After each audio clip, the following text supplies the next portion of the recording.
സ്വാഗതം. മലയാളം വാർത്താ റേഡിയോ അവതരിപ്പിക്കുന്നത് ജനറൽ പത്രം തൃശൂർ. ഇന്ന് 2020 ഡിസംബർ 26. വാർത്തകൾ വായിക്കുന്നത് അബിത റോസ്റ്റോ. ഇന്നത്തെ പ്രധാന വാർത്തകൾ.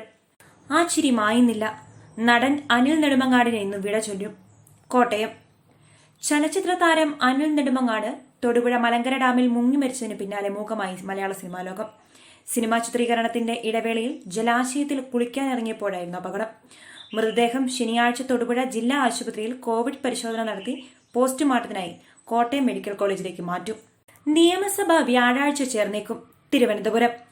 ഗവർണറുമായി ഏറ്റുമുട്ടലില്ലെന്നും സർക്കാരിന്റെ ഭാഗം ഗവർണറെ ബോധ്യപ്പെടുത്തിയെന്നും മന്ത്രി VS സുനിൽകുമാർ പറഞ്ഞു. കൂടിക്കാഴ്ചയിൽ ഗവർണർ പ്രത്യേക നിർദ്ദേശമൊന്നും വെച്ചിട്ടില്ല. വിഷയത്തിൽ കേന്ദ്ര സർക്കാർ ഇടപെടേണ്ട ആവശ്യമില്ലെന്നും വ്യാഴാഴ്ച നിയമസഭ ചേരാൻ കഴിയുമെന്നാണ് പ്രതീക്ഷിക്കുന്നതെന്നും മന്ത്രി പറഞ്ഞു. ഇനി 21 വയസ്സുകാരി തിരുവനന്തപുരം ഭരിക്കും. തിരുവനന്തപുരം. 21 വയസ്സുകാരിയ ആര്യ രാജേന്ദ്രൻ തിരുവനന്തപുരം കോർപ്പറേഷൻ മേയറാകുന്ന ഏറ്റവും പ്രായം കുറഞ്ഞയാളാണ് ആര്യ. മുടവൻ മുകുൾ കൌൺസിലറായ ആര്യ ജില്ലയിലെ ഏറ്റവും പ്രായം കുറഞ്ഞ സ്ഥാനാർത്ഥിയായിരുന്നു. ഓൾ സയൻസ് കോളേജിലെ BSc മാത്തമാറ്റിക്സ് വിദ്യാർത്ഥിനിയാണ്. ഇന്നലെ ചേർന്ന CPM ജില്ലാ സെക്രട്ടേറിയറ്റ് യോഗമാണ് ആര്യ രാജേന്ദ്രന്റെ പേര് മേയർ സ്ഥാനത്തേക്ക് നിർദ്ദേശിച്ചത്. പാലക്കാട്ടെ ദുരഭിമാനക്കൊല. അമ്മാവൻ കസ്റ്റഡിയിൽ, അച്ഛനെ തിരയുന്നു.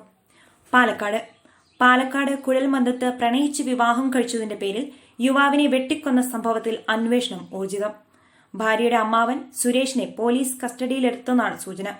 എലമന്തം സ്വദേശി അനീഷിനെ ഭാര്യയുടെ അച്ഛനും അമ്മാവനും ചേർന്നാണ് കൊലപ്പെടുത്തിയതെന്ന് പോലീസ് സ്ഥിരീകരിക്കുന്നു. വൈകിട്ട് 6:30യോടെയാണ് നാടിനെ നടുക്കിയ കൊലപാതകം. സ്വപ്നയെ ജയിലിൽ കാണാൻ കസ്റ്റംസിന് വിലക്ക്. തിരുവനന്തപുരം. നയതന്ത്ര പാഴ്സൽ സ്വർണ്ണക്കടത്ത് കേസിലെ പ്രതി സ്വപ്ന സുരേഷിനെ ജയിലിൽ സന്ദർശിക്കാൻ കസ്റ്റംസ് ഓഫീസർക്കും വിലക്ക്. കസ്റ്റംസിനെ വിലക്കിക്കൊണ്ടുള്ള DGPയുടെ ഉത്തരവിനെതിരെ കസ്റ്റംസ് കൊഫെപ്പോസ ബോർഡിന് പരാതി നൽകി. കേസ് അട്ടിമറിക്കാനുള്ള നീക്കമാണ് ജയിൽ വകുപ്പ് നടത്തുന്നതെന്നാണ് കസ്റ്റംസിന്റെ പരാതി. 2028 ചൈന അമേരിക്കയെ പിന്തള്ളും. ലണ്ടൻ.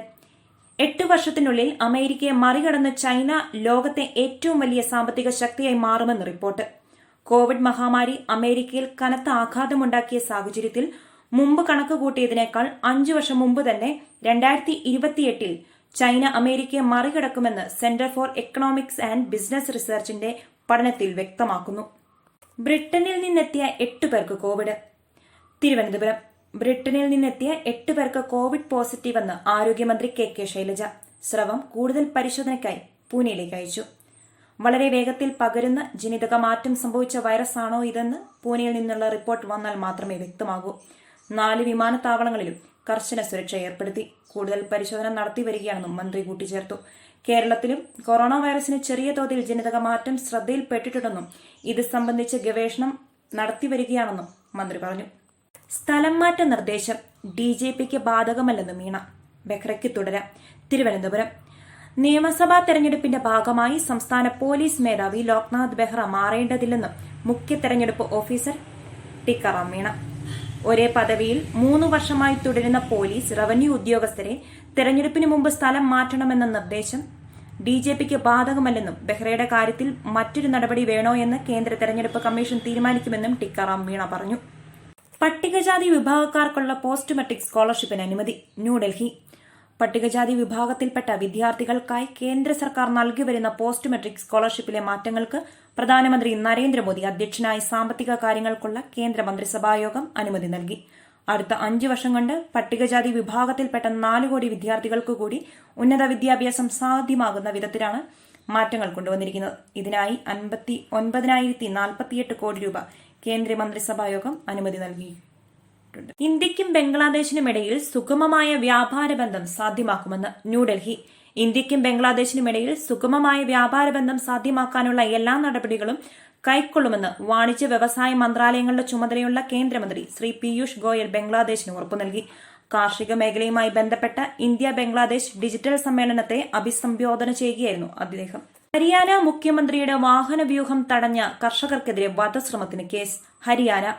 13 കർഷകർക്കെതിരെയാണ് കേസെടുത്തിരിക്കുന്നത്. കൊലപാതക ശ്രമവും കലാപശ്രമവും അടക്കമുള്ള വകുപ്പുകൾ ചുമത്തിയാണ് കേസെടുത്തിരിക്കുന്നത്. അതേസമയം കോൺഗ്രസിന്റെ രാഷ്ട്രപതി ഭവനിലേക്കുള്ള മാർച്ചിന് അനുമതി നിഷേധിച്ചു. കൂടിക്കാഴ്ചയ്ക്ക് അനുമതിയുള്ള 3 നേതാക്കന്മാർക്കും മാത്രം രാഷ്ട്രപതി ഭവനിലേക്ക് പോകാമെന്നും ന്യൂഡൽഹി അഡീഷണൽ DCP അറിയിച്ചു. സേവനം വാതിൽ പടികളിൽ പുതിയ പദ്ധതിയുമായി KSEB തൃശൂർ. സേവനം വാതിൽ പടികളിൽ എന്ന സേവന പദ്ധതിയുമായി KSEB ജില്ലയിൽ 2 പദ്ധതി ആരംഭിച്ചു. പദ്ധതി പ്രകാരം വീടുകളിലിരുന്ന് ഫോൺ കോളുകളിലൂടെയോ വാട്സ്ആപ്പ് സന്ദേശങ്ങളിലൂടെയോ KSEB സേവനം ഉറപ്പുവരുത്താം. മുണ്ടൂർ KSEB, കൂനമുച്ചി KSEB ഓഫീസുകളിലാണ് നിലവിൽ പദ്ധതിക്ക് തുടക്കമായത്. ആനയെ കൊണ്ടുവന്ന് വിജയാഹ്ലാദം, വനം വകുപ്പ് കേസെടുത്തു. പുന്നയൂർക്കുളം പഞ്ചായത്തിൽ അണ്ടത്തോട് നടന്ന തെരഞ്ഞെടുപ്പ് വിജയാഘോഷത്തിൽ ചട്ടങ്ങൾ ലംഘിച്ച് ആനയെ പങ്കെടുപ്പിച്ചതിന് വനം വകുപ്പ് കേസെടുത്തു. വാർത്തകൾ കഴിഞ്ഞു. നന്ദി. കൂടുതൽ വാർത്തകൾക്കായി ഞങ്ങളുടെ വെബ്സൈറ്റ് മലയാളം യൂണിക്കോഡിലുള്ള general.com അഥവാ general.net.in സന്ദർശിക്കുക.